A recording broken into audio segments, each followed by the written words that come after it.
of running at very high prevalence and shielding is that the moment that prevalence goes up in the general population, it's probably going to go up in your shielded population. You've now put them at risk as well. The other problem with that is that you've then got a lot of people in the general population with COVID. They also will suffer. There will be a problem with subsequent long COVID, and there's a problem with increased viral mutation rates. So lots of things argue against keeping a high prevalence. Keep it low prevalence, then all sorts of things can work much better. I'm going to come back to the question of long COVID in particular in a moment.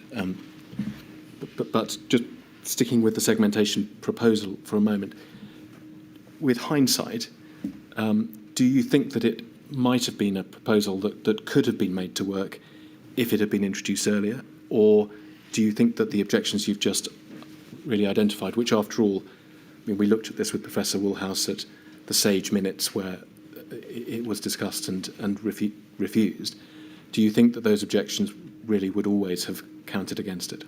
We never really had a really low prevalence situation. And I think that proposal of segmentation was there right from the beginning. It was discussed a lot in April. It was rediscussed in great detail in June and July.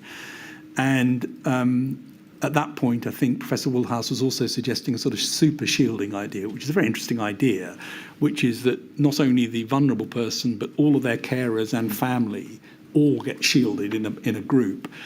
And we were worried there that the added complication was that would place most burden on multi-generational households, very often in poor situations, and indeed ethnic minorities where we know multi-generational households are more common. So we were worried that there were all sorts of problems with this in terms of how you would do it that would ultimately lead to a